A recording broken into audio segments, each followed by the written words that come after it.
Tudo bem, pessoal? Tudo certo? Vamos dar continuidade à nossa aula sobre globalização.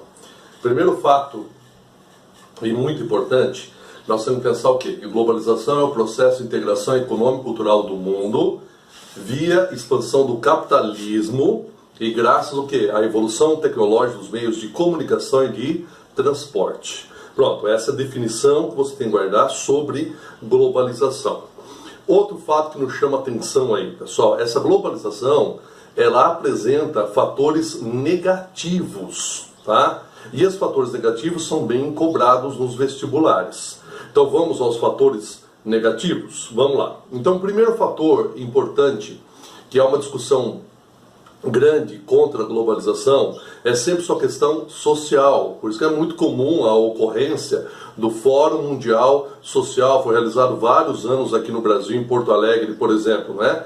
Que seria um movimento aí anti-globalização, anti-neoliberalismo, que prega o Estado mínimo, por exemplo. A gente vai discutir isso em globalização, aspectos positivos, mas a discussão maior é, de fato, sobre os aspectos sociais. Então, vamos lá. Então, exclusão social é o primeiro aspecto negativo. Uma grande parcela do mundo não tem os benefícios socioeconômicos, de crescimento econômico, de distribuição de renda, tá, no mundo, lamentavelmente. Então, há uma parcela da população que ainda vive sem saneamento básico, com mortalidade infantil alta, exclusão social de gênero. Então, várias culturas ainda tratam a questão da mulher como uma inferioridade aos homens. Isso é ruim, isso é uma exclusão social. Há culturas, tá, em que a mulher tem um desenvolvimento educacional inferior ao homem. Em muitos casos ela não pode nem estudar, por exemplo, ocupar cargos de chefia dentro de empresas. Então tudo isso é uma exclusão social. Então não há um benefício a todos, e sim a uma parcela da população. Então lembrou, exclusão social tem a ver o quê? Com a má distribuição de renda, com a desigualdade socioeconômica.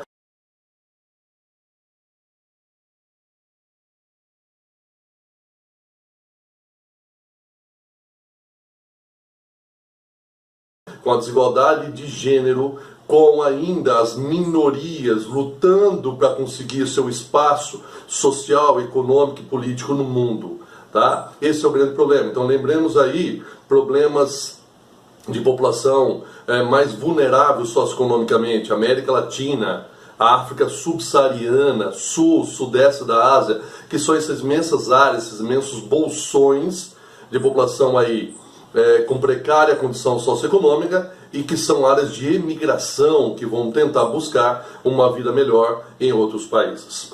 Outro fator importante, tá, ligado também à desigualdade social e à desigualdade econômica, o desigual, também, ou a desigualdade no acesso aos meios de comunicação. Nós temos ainda bilhões de pessoas no mundo que estão offline, que não têm acesso à internet. Tá? E nós sabemos que a internet ela é uma ferramenta de informação, em que as pessoas podem ter acesso à informação do dia a dia, como pode ter também a possibilidade de fazer cursos, o ensino à distância. Então vê a internet como um aspecto positivo no contexto de você levar informação e a melhoria de escolaridade às pessoas. Porém, qual o lado negativo? Uma parcela gigantesca da população do mundo, principalmente na América Latina, na África subsaariana, tá, no sul-sudeste da Ásia, por condições socioeconômicas ou por governos ditatoriais que controlam a internet, por motivos culturais e religiosos.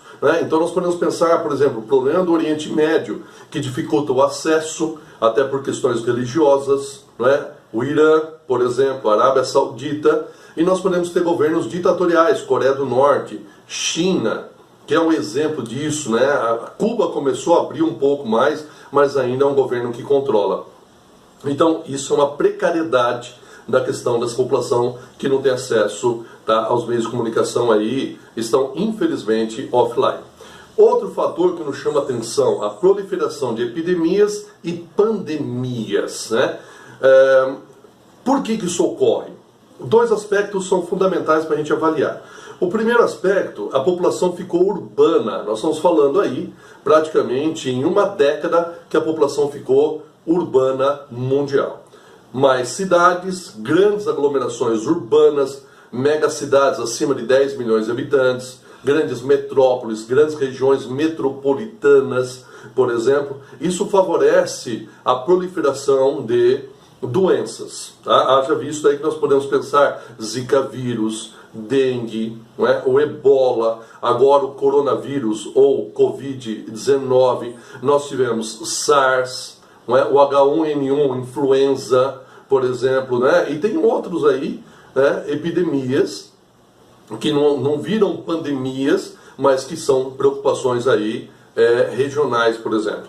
E outro contexto importante, as áreas de pobreza, falta de saneamento básico, também ajuda na proliferação de epidemias. Não é? E uma gigantesca, nós estamos falando mais de bilhões de pessoas que não têm saneamento básico no mundo, não têm acesso a esgoto, água tratada, correto?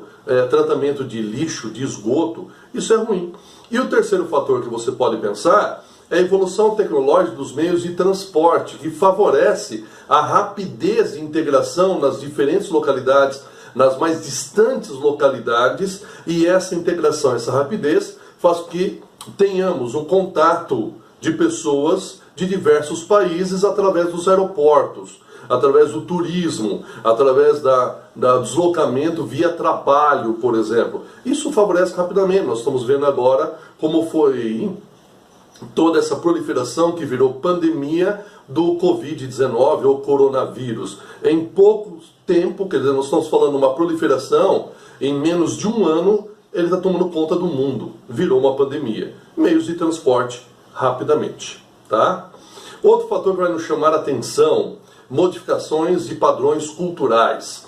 Principalmente as nações mais pobres, que são mais suscetíveis a imposições culturais vindo do mundo desenvolvido, há uma alteração desses padrões culturais, porque visando o aumento de consumo. Lembre-se que para que um país ou uma empresa convence uma população a consumir o seu produto, tá? Esse país tem que modificar culturalmente aquela nação. Eu posso fazer isso através do quê? Da televisão, da internet, filmes, que nós chamamos o quê? A famosa indústria cultural, não é? Originando o que? A cultura de massa. Todo mundo passa a comprar o mesmo produto. Isso é uma marca da globalização, que é uma marca do poder das transnacionais. Essa modificação cultural no mundo. Então vamos lá, modificação cultural, qual é a vantagem para grandes empresas? Consumismo, aumento do mercado consumidor, as pessoas passam a comprar aquilo que não necessita, mas eu compro porque eu tenho o poder do marketing, da propaganda, da indústria cultural, não é? Da cultura de massa, de criar mas expandir a sociedade de consumo, tá? Isso é uma situação séria que nós temos. Vamos pegar exemplo no Brasil, não é? Nós temos aí hoje, já no comércio, deixando de colocar a palavra desconto e colocando a palavra off. Então nós temos crianças que vão, né, ter todo o seu desenvolvimento até chegar à fase adulta, já sofrendo uma modificação cultural, por exemplo, não é? Vamos pegar no Brasil, há uma queda de festas de folclore, por exemplo, de festa junina, mas nós temos aí todo o processo, uma festa de Halloween. Isso são influências culturais que nós percebemos na sociedade, e a globalização ela faz isso. A internet propicia nós entrarmos em contato com as culturas do mundo e acabamos absorvendo parte dessas culturas, como também influenciamos outras culturas. Ponto fundamental que nós descobrimos aí. Outro aspecto, não é? O terrorismo global, pessoal, tá? O terrorismo global, o que nos chama atenção? Que antes o terrorismo ele estava mais local ou regional. Então vamos pensar, terrorismo no mundo há décadas atrás. Olha, eu estou falando do problema do ETA, né? Pátria Basca Liberdade, dos bascos na Espanha, o exército republicano irlandês na Irlanda do Norte, Tudo bem? Nós podemos falar do pessoal muçulmano na Caxemira, entendeu? Eram pontos que nós localizarmos de uma maneira local até regional. Não, mudou isso aí. Depois do 11 de setembro de 2001, que a Al-Qaeda faz o terrorismo nos Estados Unidos utilizando aviões, não é? Algo que mudou a ideia do terrorismo. Ele é global, ele atravessa fronteiras. Nós vimos muito bem isso com o Estado Islâmico, não é? Pessoas de diversos países indo lutar, não é? A favor do Estado Islâmico. De repente, esse Estado Islâmico hoje está derrotado. Essas pessoas hoje se espalharam para o mundo, retornaram para os seus países e podem fazer terrorismo a qualquer momento, tá? Então eu tenho a articulação entre grupos terroristas. Eu tenho Boko Haram na Nigéria articulado com o Estado Islâmico, o Al-Shabaab da Somália também com o Estado Islâmico. Eu tenho grupos do norte da África, da Argélia, a Al-Qaeda magrebina, Oriente Médio, a Al-Qaeda da Península Arábica, que age no Iêmen. Eles estão articulados. Nós temos membros do Estado Islâmico hoje na ilha de Mindanao, sul das Filipinas, tá? Que busca o separatismo. Por quê? Porque Mindanao muçulmanos, mas as Filipinas é um país católico. Então há uma articulação imensa no mundo. Então pense, o terrorismo ele é global, correto? Outro fator que me chama a atenção, a internet ela propicia um sistema de cyberespionagem. Lembra que isso foi muito bem revelado no caso Snowden. Os Estados Unidos utilizando um serviço de espionagem da Europa, não é? Da América Latina, por exemplo, correto? Isso está errado, porque isso é uma invasão de privacidade, um governo utilizar de tecnologia para vigiar a sua população e a população de outros países. Então esse é um lado negativo do acesso à internet. Como também nós podemos pensar o problema dos fake news, né? Fake news hoje está alterando condições eleitorais. Haja visto a vitória do Trump nos Estados Unidos diante da Hillary Clinton. O envolvimento da Rússia, não é, por trás, liberando informações da Hillary Clinton e retendo informações que seriam prejudiciais ao Donald Trump, por exemplo, não é? Então nós temos aí presidentes que agem pelo Twitter, uma nova maneira de fazer política. E esse jogo político, ele está cheio de fake news, que a população acaba propagando, partidos acabam propagando, candidatos acabam propagando, e isso acaba criando uma maneira alienada das pessoas que não sabem o que é verdade e o que é mentira. Isso acaba influenciando. Então isso é um lado negativo que não podemos esquecer, que é o problema das fake news, correto? A guerra cibernética, em que você tem um país atuando num ataque cibernético coordenado contra, não é, forças armadas de um país ou de serviços básicos de funcionamento de um país, da economia, isso é ruim. Então nós temos hoje China, Rússia, países da Europa Ocidental, Estados Unidos que têm um poder de um ataque cibernético contra instituições, contra forças armadas, não é? Então a guerra moderna, ela é uma guerra de menos pessoas no campo de batalha, mas muito mais uma guerra virtual. Tá? Haja vista o poder americano através dos drones de ataque. Não é? São aeronaves não tripuladas e que têm um poder de ataque extraordinário no combate ao terrorismo. Tá? Quer dizer, isso é um esquema de uma cyberguerra, tudo bem? Ou cyberwar, não é? Uma guerra totalmente cibernética. Outro fator importante, desemprego estrutural ou crônico, em que a tecnologia vai substituindo o trabalho humano. Isso é uma tendência irreversível, que tende cada vez mais a ser ampliada. Então, cursos que hoje, universitários, não é, que estão formando mão de obras, de repente essas mãos de obra não vão ter onde trabalhar, porque a tecnologia substituiu totalmente, né? Já visto eu interagindo com vocês pela videoaula, não dentro de uma sala de aula, nesse momento complicado do isolamento do coronavírus ou isolamento por causa do Covid-19. Isso é um exemplo, tá, de modificações de formas de ensino. Isso vai sofrer uma alteração imensa no mundo, correto? Outro fator, pessoal, é xenofobia. Por quê?